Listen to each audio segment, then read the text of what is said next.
Il est là, le bac 2023 Sciences Maths du Maroc. J'avais découvert le concept de ce bac SM avec l'édition 2022 qui m'est bien mis en PLS et qui avait pas mal plu à pas mal de gens sur la chaîne. C'est à cause de ce bac notamment que j'avais lancé ce classement des bacs internationaux. Donc le Maroc était tout en haut, à sa place favorite de Tier S, tellement c'était difficile. On va voir si cette nouvelle édition change quelque chose. On va d'abord analyser le sujet, puis ensuite je vais vous corriger l'exercice 1 de cette édition qui était vraiment haut niveau cette année également.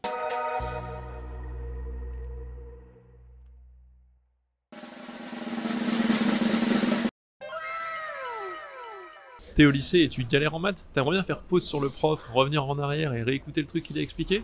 Bah maintenant, c'est possible avec Studio. On a fait plein de vidéos avec des profs jeunes, dynamiques, efficaces, les meilleurs du pays, où tu peux comprendre les notions, prendre ton temps et même te tester avec des QCM, réviser avec des flashcards. Essaye Studio, tu verras, c'est fait pour toi.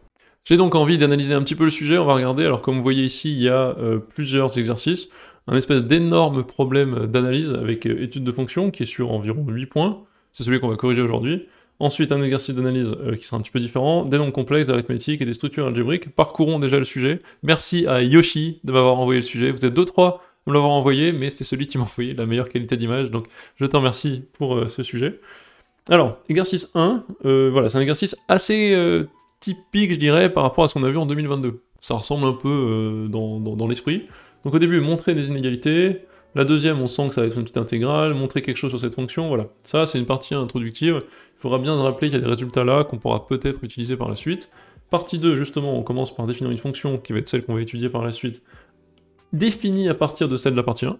Bon, pas mal de choses sur la continuité, la dérivabilité, des choses sur la dérivée qui sont des questions pas toujours faciles comme on va voir par la suite, et ensuite un petit tracé. Donc vous allez voir, hein, je vais vous corriger quelques questions, je vais pas faire un corrigé de tout, il y a des questions où la démarche est entre guillemets classique, et donc celle-ci je passerai histoire de pas faire une vidéo de 30 minutes. Mon but c'est de pas être complètement exhaustif, mais de vous faire le maximum, surtout sur les questions les plus intéressantes. La partie 3, c'est encore une fois assez classique, on vous dit il y a une équation, et puis on va étudier toute une suite comme ça, donc une suite récurrente basée sur la fonction f. Si vous avez fait 2022, si vous avez suivi mon corrigé de 2022, vous allez voir que c'est assez similaire. Donc pas de problème. Exercice 2, intéressant. Celui-là sera beaucoup plus rapide. Je pense que je ferai une vidéo, ma prochaine vidéo sera peut-être une vidéo avec 2 exos, l'exercice 2 et le 3 d'un coup. Il est assez rapide, donc c'est 2.25. Je pense qu'il n'y a pas grande difficulté honnêtement. Il faut bien le poser, donc on verra ça ensemble. Il y a des trucs du genre de l'accroissement fini, donc théorème d'accroissement fini ici, il faut reconnaître tout de suite quand il y a une petite constante, le théorème d'accroissement fini. Pour les bacheliers français qui sont en train de regarder cette vidéo, vous devez être en PLS total, parce que ça, c'est le genre de théorème qu'on fait en sup. C'est un théorème intéressant, je sais pas si je ferai une vidéo de cours dessus, mais en tout cas voilà, donc une fois que vous maîtrisez ce genre de théorème dans le programme marocain, n'hésitez pas, vous l'appliquez et ça va rouler tout seul. On fait une comparaison en gros série intégrale, on reconnaît l'intégrale de Riemann et ça a l'air de marcher. Les complexes, il était pas mal. Donc là, j'ai préparé aussi le corrigé, je pense que je vous le ferai encore une fois en combinaison avec celle-ci dans une prochaine vidéo. Les complexes, c'est pas mal du tout, c'est du classique. Si vous maîtrisez vos complexes, là je parle aussi aux élèves de terminale français, donc il est pas mal du tout pour s'entraîner.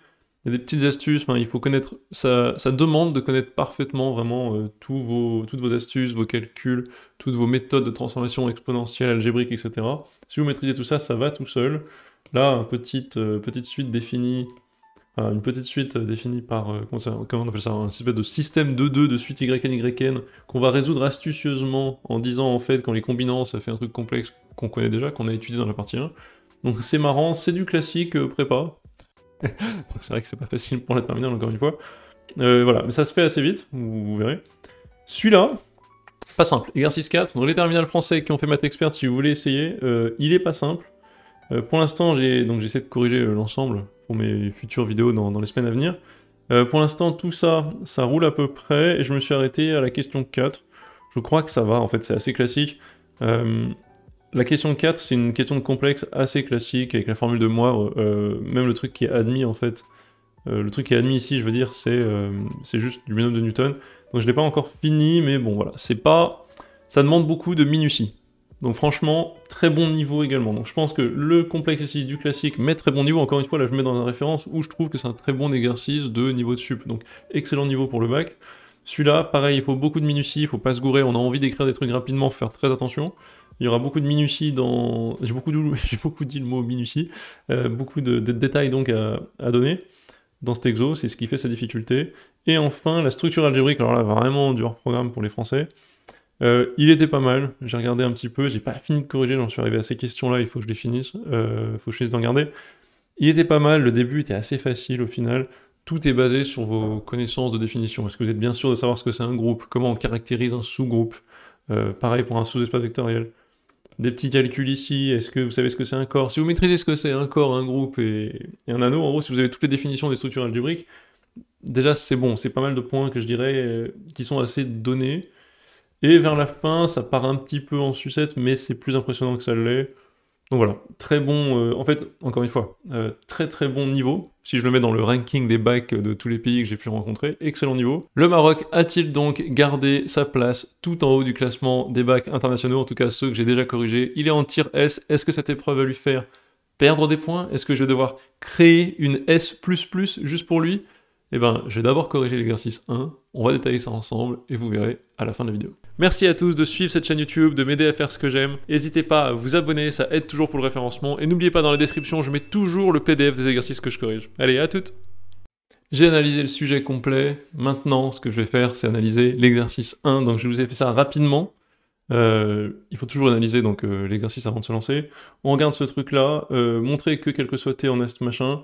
Bon, ça, ce que je vous mets ici, c'est que c'est long, mais c'est faisable. En gros, là, moi, je vais pas vous la corriger.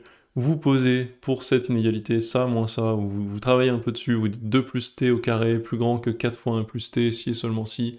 Vous arrivez à un truc vrai, ça se démontre. Pareil pour celle-ci, je pense, vous multipliez de chaque côté par 1 plus t au carré, à chaque côté de cette inégalité, vous faites un si et seulement si, vous arrivez à quelque chose d'évident, du genre 2 plus grand que 1. Et donc ça marche, juste que c'est long, donc c'est un peu relou. Comment on passe à ça? Bah là je dis que c'est ok, c'est facile, pourquoi? Parce qu'on voit directement c'est l'intégrale entre 0 et x, en tout cas 1 sur 1 plus t intégrale entre 0 et x donne ça, donc on espère que ça et ça suivent la même règle. Soit g, cette fonction-là, on montrait que la fonction vaut moins 1,5, on se rend compte que g c'est basé là-dessus, donc on aura juste à encadrer l'expression g de x moins 1 sur x là-dedans, utiliser la question précédente, ça va aller, donc je vais vous le faire. Soit f, la fonction définie comme ça. Alors, montrer la limite de f, ça va aller, c'est pas très compliqué, interpréter graphiquement, on va voir que la limite est finie, donc ça va être une asymptote. Ensuite, montrer qu'elle est continue à droite, ça va se faire, vérifier cette expression, c'est un peu de calcul, en déduire qu'elle est dérivable à droite en 0, bah ça c'est un taux d'accroissement, donc on va voir la limite de ce truc, on va étudier. Avec les questions précédentes et un petit peu de minutie, encore une fois, ça va le faire. Là, on a une question longue et relou. Ça, c'est chiant, donc celle-ci en gros, la 3, je vous l'ai pas faite, hein, vous savez dériver une fonction, donc vous le faites, vous vérifiez, c'est bon, quand on dérive, ça fait ça. Par contre, la 4, il faut montrer quelque chose. Là, c'est long et je vais vous le faire, parce que je pense qu'il y a un petit peu de méthode, donc c'est intéressant, je vais vous montrer ça tout de suite. En déduire ça, c'est pas très compliqué, dresser le tableau, ça va aller. Bah, ça va être ça qu'on va faire au début. Ensuite, la partie 3, on la fera par la suite. Donc, c'est parti. Question 1b. Donc, je vous ai dit, la 1a, on la prend pour acquise, ça se montre assez vite. 1b, bah, qu'est-ce que je fais? Je vais juste faire une intégration et espérer que ça marche. Donc, si je regarde ici, hop. L'intégrale du premier élément, de 4 sur 2 plus t au carré entre 0 et x, bah ça c'est la primitive, enfin sa primitive c'est moins 4 sur 2 plus t. On met un moins, hein, c'est la fonction inverse, on met juste un moins 4 sur 2 plus t, ça fait 2 moins 4 sur 2 plus x, on met tout au dénominateur, on trouve exactement ce qu'il faut, 2x sur 2 plus x. De la même manière, on fait la même chose avec l'autre terme, qui est 1 demi plus 1 demi de 1 sur 1 plus t2, bah ça donne ça, donc le premier terme devient x sur 2, le second terme devient 1 moins 1 sur 1 plus x, parce qu'on reconnaît que c'est, comme au-dessus, hein, la primitive de 1 sur 1 plus t, le tout au carré, c'est moins 1 sur 1 plus t, entre 1 et x, ça donne ça.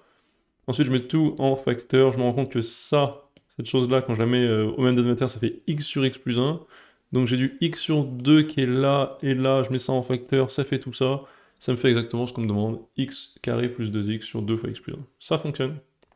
Question 2, g de x est donc compris entre 2 plus x et ça, parce que g de x c'est log de 1 plus x, on divise tout par x, c'est le premier truc qu'on fait. Et ensuite, qu'est-ce qu'on fait? On va faire, à cette expression qu'on a divisée par x, environ un x ici, on va faire moins 1 et diviser par x à nouveau. C'est du calcul, c'est pas trop compliqué, hein. On divise par x ici, et on fait moins 1, on fait partout pareil. Oups. Hop, x moins 1, ça marche. Voilà, ça fonctionne, ça roule. On a ce truc-là, ça nous donne quoi? Si et seulement si. Bah, quand je simplifie un petit peu cette fraction, et je simplifie de ce côté-là également, ça donne moins 1 sur 2 plus x, ici, moins 1 sur 2x plus 2. quand x tend vers 0, bon, facilement, ce truc-là tend vers moins 1,5, ce truc-là aussi, théorème des gendarmes, le taux d'accroissement de G tend aussi vers moins 1,5. Donc on pourrait dire que G est dérivable à gauche, si vous voulez, enfin en tout cas son taux d'accroissement a une limite. Est-ce qu'elle est définie, G, sur 0 plus l'infini? Oui, en fait, G, on pourrait dire qu'elle est continue déjà, ouais, enfin elle est prolongeable par continuité en 0, c'est ça, c'est un taux d'accroissement lui-même qui tend vers 1, donc on pourrait poser une fonction g tilde de x, telle que g de x égale ça, g de x égale 1, donc là si c'est différent de 0, ça vaut ça, et sinon ça vaut 1. Donc on pourrait montrer, ce qui n'est pas demandé, que g est à la fois continu et dérivable à droite en 0. On va faire ce genre de travail dans la partie 2. Partie 2, on pose une fonction qui est basée sur g, donc c'est exactement g fois l'exponentielle moins x. Donc, calculer limite, donc ça je vous le fais au début. Hein. Alors on définit la fonction comme ça, on pose f de 0 égale 1, et pour le reste, on pose, enfin pour les autres valeurs positives, on pose f de x égale ça. G de x fois e de moins x. F de x c'est quoi? C'est log de 1 plus x sur x fois e de moins x. Bon, bah ça c'est un taux d'accroissement, ça tend vers 1 en 0, ça c'est e de moins x, ça tend aussi vers 1 en 0. C'est pas du tout ce qu'on demande dans cette question. Donc, on la refait. On a ce truc-là, en plus l'infini, pour la question 1, on parle de plus l'infini, 0 ça sera après. En plus l'infini, ce truc-là, on sait que le log est dominé par x, log de x sur x, la croissance comparée nous dit que ça tend vers 0. Donc ce truc tend vers 0, ce truc tend vers 0, bah donc 0 fois 0, ça tend vers 0. Le tout a une limite finie, c'est donc une asymptote horizontale en plus l'infini. Question 2a, on sait que la limite de log de 1 plus x sur x, comme je disais il y a une seconde, c'est 1, donc... oups, qu'est-ce que je vous ai fait? J'ai tout effacé, c'était pas mon but. Donc, on a un taux d'accroissement, et on est content, parce que ça me donne limite égale à 1, et donc, bah, cette fois-ci, quand je prends la limite de ça donne 1 en 0, ça en 0, ça fait 1, on a donc f de 0, enfin, limite de f de x quand x tend vers 0 plus vaut 1, qui est f de 0, on a la continuité en 0, on est très content. En tout cas, la continuité à droite, parce que la fonction n'est pas définie sur 0-, vu qu'elle n'est pas définie sur r-. Alors, vérifiez que, ça c'est petite astuce de calcul, si vous savez pas faire ça, alors peut-être que je vais un peu vite là, je m'adresse à tout le monde, hein, je m'adresse aux élèves marocains, donc je vais un peu vite, mais pareil pour les élèves qui n'ont pas suivi le bac SM mais qui veulent s'entraîner là-dessus, dites-vous que ça c'est des petites méthodes de calcul assez basiques. Quand on vous donne un truc, donc là j'écris juste bêtement ce que ça veut dire, f de x moins 1 sur x, j'écris, hein, je remplace, g de x e de moins x pour f moins 1 sur x, moi je veux faire apparaître e de x moins 1 sur x fois g. Donc en fait je le force. Forcer l'expression, c'est-à-dire on met le truc qu'on veut. Donc moi je vais écrire g de x fois e de x moins 1 sur x. Et je me rends compte que là j'avais juste g de x fois e de moins x sur x, je me rends compte qu'en forçant le truc, qu'est-ce que j'ai rajouté? J'ai rajouté l'élément qui est en bleu. J'ai rajouté le moins 1 ici sur x. Donc qu'est-ce que je fais? Je fais moins 1 sur x et je compense avec un plus 1 sur x. C'est la technique du moins 1 plus 1 dans un contexte où il faut faire c'est un moins 1 plus 1 un peu plus avancé quoi. Mais voilà, donc le moins 1 plus 1, c'est quand on fait apparaître un truc qui nous arrange, et puis on le compense à côté, parce que ben, c'est des maths, on ne peut pas faire apparaître des choses de nulle part. Et donc en faisant ça, j'obtiens exactement ce que je veux, parce que j'obtiens le premier terme qui est ici, puis ensuite j'obtiens un terme avec du 1 sur x, du g et du moins 1 sur x ici, qui vont aussi se combiner entre eux, donc je les combine ici, ce qui donne ce truc-là. Là, il faut aller dans le détail, faire très très gaffe. Ce truc-là, on le reconnaît, c'est la question précédente, hein, la partie 1, g de x moins 1 sur x, on sait que ça tend vers moins 1,5, mais il n'y a aucun problème, on l'a déjà démontré. Ce truc-là, faut faire attention, on se dit qu'on le reconnaît. Ça ressemble à du e de x moins 1 sur x, ça ressemble à ce truc-là. Qui est quelque chose qu'il faut connaître par cœur, e de x moins 1 sur x, la limite en 0 c'est un taux d'accroissement, c'est une limite classique de terminale, ça tend vers 1. Mais il faut pas se tromper, donc c'est un e de grand x, c'est ça que je vous ai écrit à l'écran, donc il faut bien faire apparaître le même x ici et ici. Bah, donc, il vous faut un moins. Parce que en haut, c'est pas e de n'importe quoi, c'est e de moins x, donc il me faut un moins x ici. Ce faisant, je dois donc faire apparaître un moins 1 ici. C'est aussi la technique de faire apparaître le truc que je veux. Donc, je fais apparaître le moins 1. J'ai donc ce truc-là, on sait que g, ça tend vers 1 en 0+. Donc ça tend vers 1. Là, il y a moins 1, 1, moins 1,5. Là, donc j'ai moins 1 pour cet élément, plus moins 1,5. La limite totale de ce truc-là, bah, déjà, il y a une limite finie qui existe. Donc, on va pouvoir dire que ce taux d'accroissement a une limite finie à droite. Donc, la fonction est dérivable à droite. Donc, il y a une demi-tangente, si vous voulez. Et elle vaut... la pente de la demi-tangente vaut moins 3,5. Voilà. Donc fallait faire gaffe, je pense que ça c'était une source d'erreur, ce truc où on oublie qu'il y a un moins ici. Voilà, pas facile, donc je voulais insister dessus. Continuons. Montrez maintenant ça. Donc imaginons qu'on a démontré, hein, je vous laisse le faire, il n'y a pas trop de difficultés, vous prenez l'expression de f, vous vous débrouillez pour la dériver, c'est du u sur v, machin, bon, vous le faites, ça donne ça. On va plutôt s'intéresser à la 4a qui est démontrer cet encadrement. Comme d'hab, quand il y a un encadrement, on va le faire en deux temps. c'est toujours mieux, en deux temps, c'est-à-dire, c'est compliqué de faire en un temps en général. On va d'abord démontrer cette inégalité, puis celle-ci. Pourquoi dans ce sens-là? Parce qu'en général, démontrer par rapport à 0, c'est plus facile, donc je le fais en premier, je commence toujours par le plus facile pour gratter les points. Donc quand est-ce que j'ai tout ça plus petit que 0? Vu que tout ça, c'est positif, c'est pas égal à 0, hein. Quand je mettais 0 ici, c'était pour dire positif. Hop. Oups, pardon, c'est moche. Positif. Encore très moche. Hop, positif. Je peux donc m'en débarrasser et juste considérer le truc qui est au-dessus. Le truc qui est au-dessus, je le retravaille, je reconnais là en jaune les mêmes éléments, je laisse le log de x tout seul, puis en fait le log de x, je reconnais que c'est un peu g de x, donc je fais apparaître g de x ici. Mon seul but quand je fais ça, c'est d'espérer pouvoir utiliser les résultats de la partie 1. Et moi dans la partie 1, j'ai vu quoi? J'ai vu que g de x était plus grand que 2 sur 2 plus x. Donc là j'espère, alors vous me direz peut-être en commentaire qu'il y a une méthode plus rapide, mais je me dis tiens, si j'arrive à montrer que 1 sur 1 plus x2 est toujours plus petit que 2 sur 2 plus x, bah ça voudra dire que j'ai bien 1 sur 1 plus x2 qui sera de ce côté, ici, donc il est plus petit que g de x et donc j'ai démontré ce que je veux. Voilà. Donc c'est un peu une méthode en utilisant ce qu'on a déjà fait. Ben, je regarde, 1 sur 1 plus x2 plus petit que 2 sur 2 plus x, je multiplie de chaque côté par 2 plus x, 1 plus x2, je fais un produit en croix parce que tout est positif, donc il n'y a pas de changement de sens de l'inégalité. C'était une longue phrase, ça me donne ça, je simplifie les calculs, ça fonctionne, j'obtiens si et seulement si, 0 plus petit que 3x plus 2x carré, on n'oublie pas qu'on est sur R+, donc x est positif, donc ça c'est juste vrai, parfait.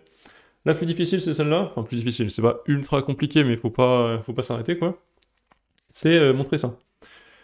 On veut montrer que 3,5 moins 3,5 est plus petit que ça, donc qu'est-ce qu'on fait? Si et seulement si, je multiplie de chaque côté, je fais un produit en croix par x2, 1 plus x et 2, donc vous avez compris, donc ça me fait ici moins 3x2 fois 1 plus x, et de l'autre côté, tout ce truc fois 2. Ok, je réarrange tout, je mets tout du même côté, plus grand que 0. Donc ça me fait du 3x cube, 3x2, 2x, moins, etc. Vous avez vu, c'est les termes d'au-dessus réarrangés du même côté, l'inégalité. Et je vais vous montrer que ça, c'est positif. Qu'est-ce que je fais dans ces cas-là? Sauf ça vous saute aux yeux. Ça m'étonnerait. C'est pas un truc pour c'est pas une identité remarquable ce truc-là. Soit en fait on pose une fonction. Étudions, on appelle h de x ce truc-là, on étudie la fonction h. Donc on dit h est dérivable, etc. Elle est même dérivable une infinité de fois sur r plus étoile. H est dérivable, donc je la dérive, j'obtiens h'. H', bah, quand est-ce que c'est... moi je peux dériver h en espérant que l'étude des variations me donne le fait que h est positive. J'obtiens un h' qui est un peu... enfin qui m'aide pas trop honnêtement, il me donne des trucs avec encore du log. Mais on remarque quelque chose quand même. C'est que là, en fait, je passais de h où il y avait du polynôme carré fois log, là j'ai du polynôme normal fois log. Donc je me dis, attends, mais je suis pas très loin, peut-être que je peux redériver pour simplifier. Donc, h''. Ok, h'', il y a le polynôme devant qui était en x cube, qui était en x carré, qui maintenant devient du 18x plus 4. Facile. Ah, pareil, il y a des trucs qui dégagent, et ensuite il me reste plus que du moins 4 log de 1 plus x. Ah! Là, je commence à pouvoir me dire, ça c'est une fonction qui est facile à étudier, donc en fait, j'ai pas froid aux yeux, j'ai pas peur, je m'arrête pas, je fais une troisième dérivée. Et là, ma troisième dérivée me donne quelque chose de très simple, 18 moins 4 sur 1 plus x, enfin, un truc où je peux établir le signe facilement. Donc comment on fait ça? Ben, on regarde, quand est-ce que h tierce de x est positive?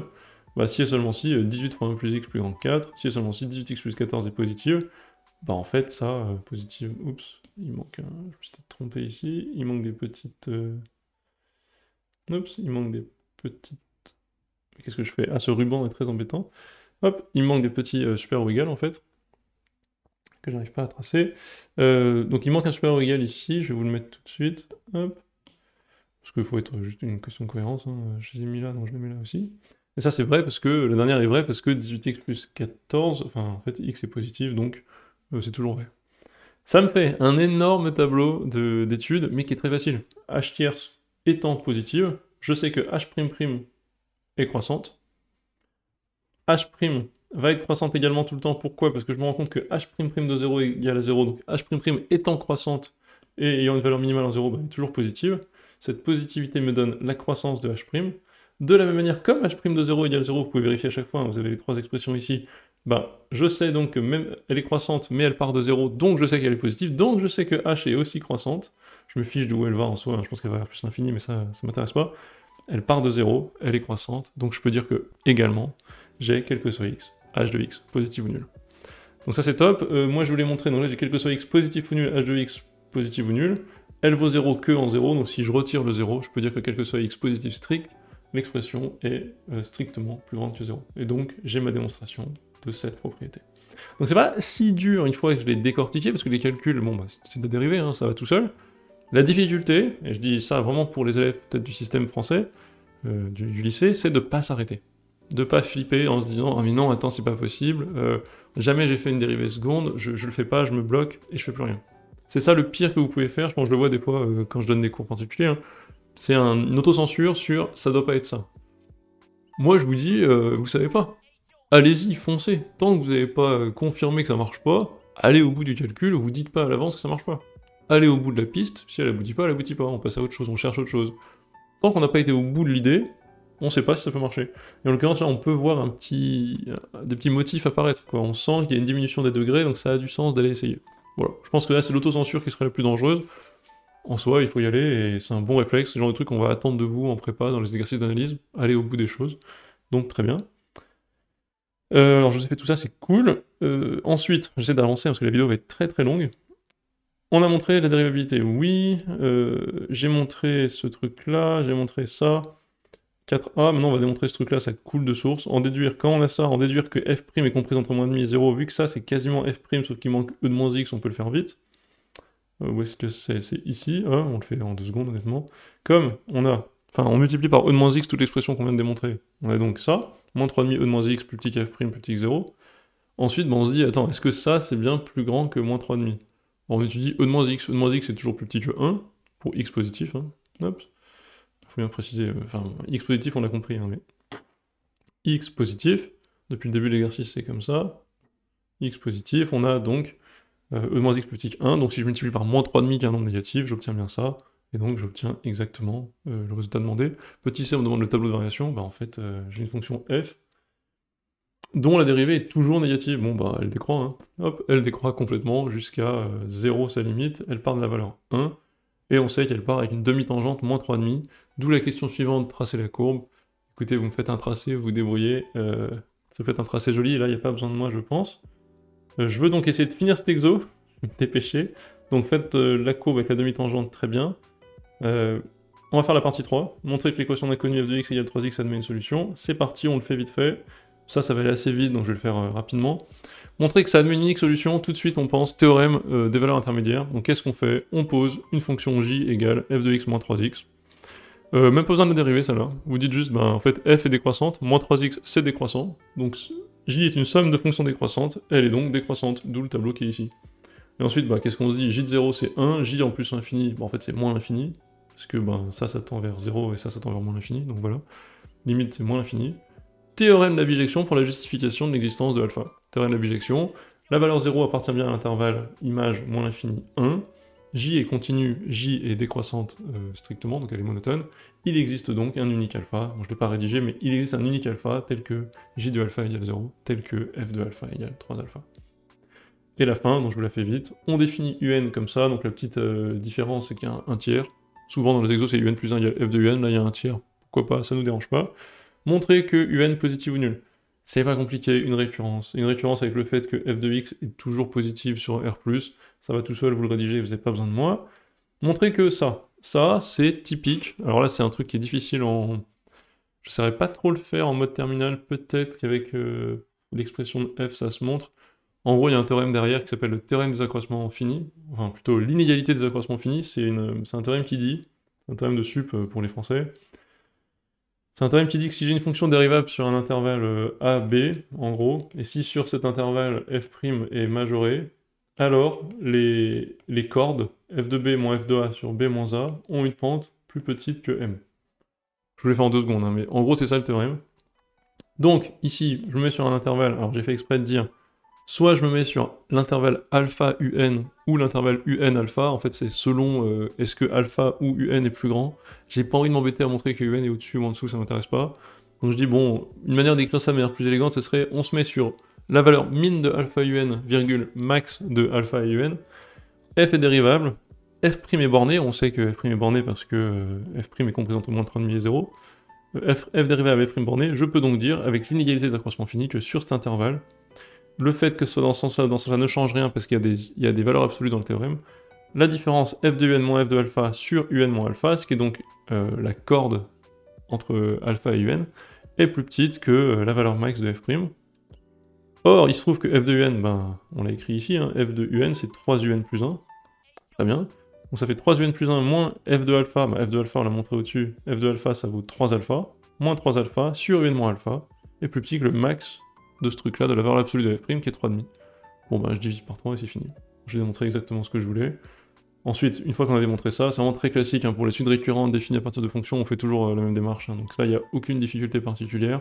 F, donc on a dit un petit arrêt d'abjection, ce truc là on applique l'inégalité d'accroissement fini. Pour faire ça, c'est une récurrence évidente, ça bêta c'est U0, donc il y a une récurrence évidente vu que ça c'est plus petit que 1,5 de UN moins 1 moins alpha 1,5 au carré, il y a un demi qui se cumule, donc ça va être super simple de faire la récurrence. Montrer que ça converge, théorème des gendarmes, ça tend vers 0 parce qu'un demi est plus petit, là c'est 0, théorème des gendarmes, ce truc là tend vers alpha. Je vais même pas rédiger. C'est une vidéo très longue déjà, je vous ai fait tout le problème. Voilà, tout le problème 1, il y avait beaucoup de points, c'était quasiment 8 points je pense. Il est assez long, je pense que si je reprends difficulté, quasiment pas de difficulté ici, ça se fait tout seul, je vais pas rédiger mais ça se fait, ça va. Ça, faut écrire bien, pas faire d'erreur, il y a la précision à mettre, mais c'est un petit calcul qui roule tout seul. Ça et ça, c'est de la facilité. Ça, petite astuce de calcul, faut pas se tromper. Ça, lourd, calcul relou de dérivée, mais ça se fait. Ça, il faut bien le poser, pour moi, c'est la question clé difficile du problème. Dites-moi si vous avez d'autres manières de le rédiger en commentaire. Ça va tout seul, vous avez vu. Telle autre variation, ça va tout seul. Et ce truc-là, il faut connaître la méthode. Honnêtement, là, pour les élèves marocains, la partie 3, elle était dans le 2022, je pense qu'elle était dans les autres années aussi. Ça roule tout seul, faut y aller, c'est pas trop compliqué. Donc il y a de la difficulté, hein, encore une fois, mais c'était gérable. Je vais maintenant vous donner mon classement final. Alors le classement, vous allez peut-être vous dire, attention, j'ai entendu dans la vidéo, il commençait à dire, attendez, les exercices, il y a des parties qui se ressemblent depuis 2022, en fait c'est quand même pas si dur. Alors il y a deux choses. C'est vrai que, point de vue d'un élève de bac SM marocain, si vous maîtrisez votre programme, c'est mon courage, hein, parce qu'on pourrait dire si vous maîtrisez le programme de prépa, vous allez à la Polytechnique, mais si vous maîtrisez votre programme, il est vrai qu'il y a pas mal de choses qui ressemblaient à 2022, il y a des structures d'exercices qui sont un peu similaires, on reconnaît quand même des patterns, on reconnaît des types de choses qui sont les mêmes. Est-ce que ça fait perdre au Maroc des places dans le classement? Bah, franchement, non. Parce que le classement, à un moment, c'est de comparer aux autres, et je pense que, vu la difficulté, en fait, c'est même pas le bac que je suis en train de comparer quand je dis ça, en fait, c'est plutôt le bac marocain, l'épreuve 2023, par rapport à ce que j'ai compris du programme marocain, ça a l'air de s'inscrire dans une certaine continuité, en tout cas pour la partie analyse. On va voir si les parties ensuite arithmétiques et tout changent un peu. Mais voilà, en fait, je compare le programme de ce qu'il y a à faire, les difficultés de tout ce qu'il faut connaître pour le bac marocain par rapport aux autres que j'ai déjà vus, le français ou quelques autres étrangers. Non, le bac marocain il bouge pas, il reste en tir S tout là-haut. Il reste tout là-haut et pour l'instant il est imbattable. Donc voilà. Je vous retrouve la semaine prochaine pour la suite du corrigé. Je vais en faire 2-3 vidéos encore. Et je vous dis à la prochaine. Bye bye.